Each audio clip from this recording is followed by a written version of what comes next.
Hey, friends, it's Kimberly here with Specialty Care Management and Reiki and Coaching. So, can we just talk frankly? I have a bone to pick, a beef to chew, and that has to do with incentives. And unfortunately, we live in a world where, people really do have to be incentivized to do the right things. We have to set up guardrails so that people play in an honest and ethical manner. That's the way of the world. I'm not talking about that. We do need safeguards to make sure that we're playing properly. And we talk about fraud, waste, and abuse and those kinds of things. Having guardrails in place. It's interesting. My husband talks about when we go to the temple. Why are there locks on the lockers in the temple? We're supposed to be honest and true and benevolent and blah, blah, blah. Why do we? It's to remove the temptation.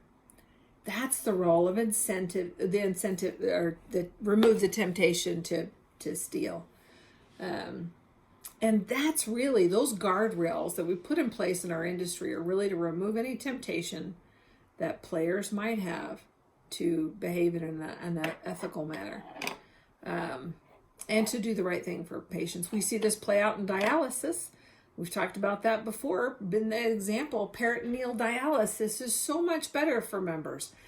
When a member starts on peritoneal dialysis first, they can still make urine.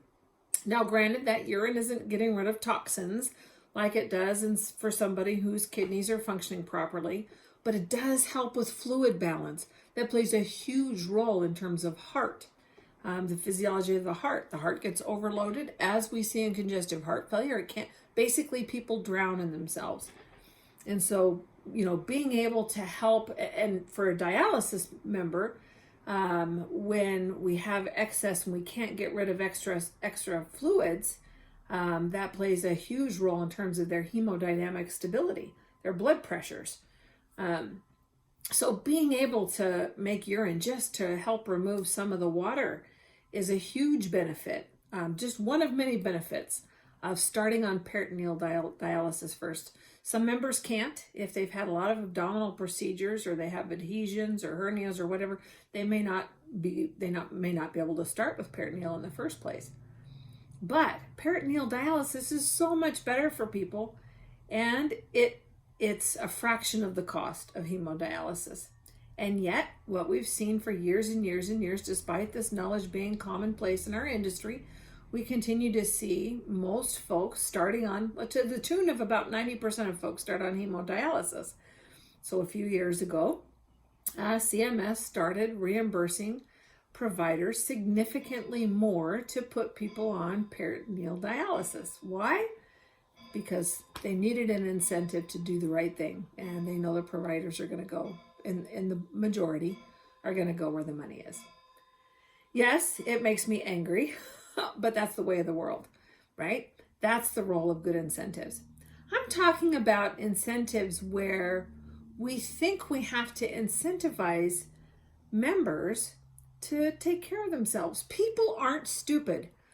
And quite honestly, I feel insulted for members when, and I'm not talking about the lack of knowledge they have because they don't have access to adequate health information. I'm talking about the premise that people aren't going to do what they need to do to be healthy. They deserve to be sick kind of mentality. That really makes me angry. And I think most members, it's our role as clinicians and providers and educators to really help members in a manner that's appropriate and that gives them the information they need to make the right decision. I've been working with patients for decades and love educating, love empowering these folks. And what I find is most people come to the right decisions for themselves when they have adequate information. Nobody wants to lose a toe, lose a foot. Nobody wants to have their body chopped off in increments, as we see for diabetes. Nobody wants to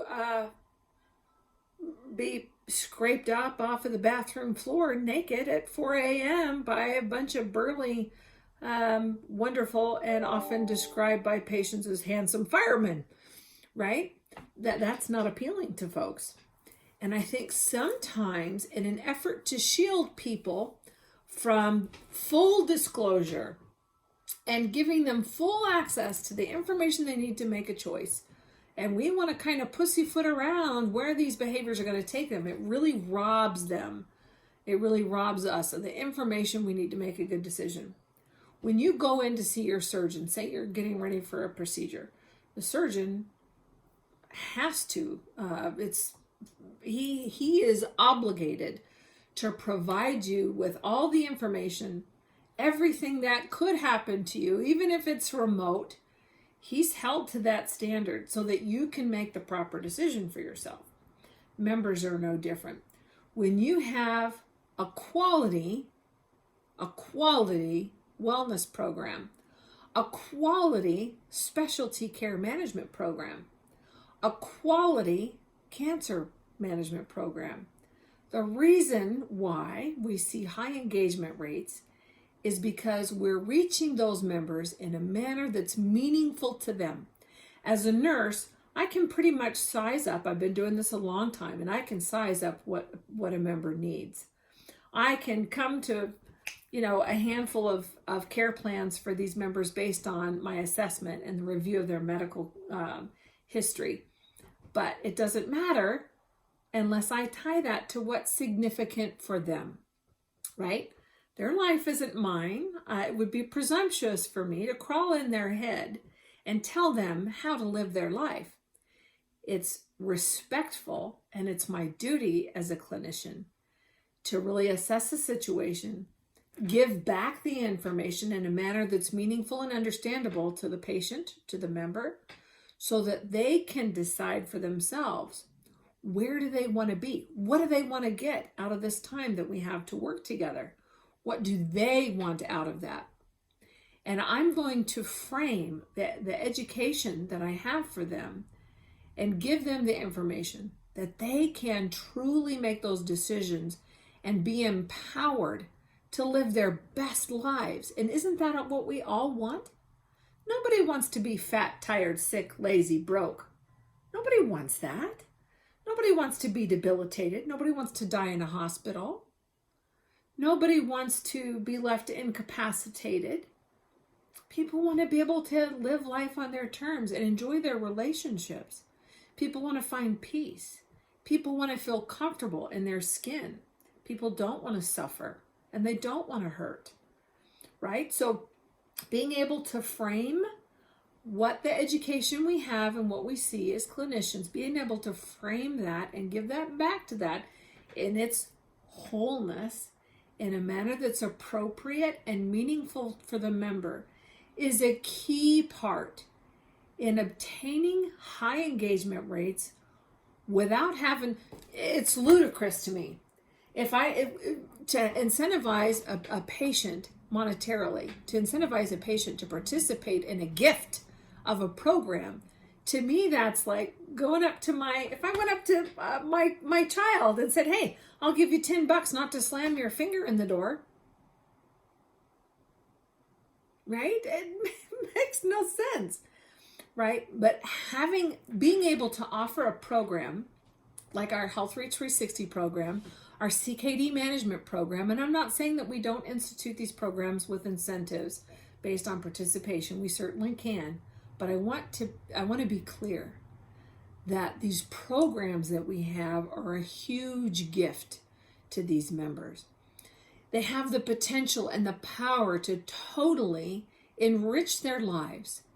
I have squillions of stories, literally, of folks who have been able to lose weight, get off their diabetes medications, people who've experienced greater joy in their family relationships, have been able to keep their jobs, people who've been able to go back to work. Matter of fact, a member with sleep apnea was at risk of losing his job, and in working with a nurse coach was a key component in helping him keep his job and to feel better and be able to enjoy the relationship he had with his wife again. This is really critical. And the health spend, the decrease that we see in the health spend, is a direct result of the gift that's given and the gift that's received. The gift that's given by the clinician, the gift that's received by the provider, and that therapeutic helping relationship that's meaningful to the individual member. It will pay off for your group in spades. The ROI on that you'll realize for many years to come as people step into a new way of being and living and feeling better. It's a no-brainer to me. It's all a matter of how we present that. You don't have to incentivize people not to slam their finger in the door, but you do have to come alongside them and give them something that's meaningful to them on a personal level. And that's just my thought for you today. Have a great one. Bye, friends.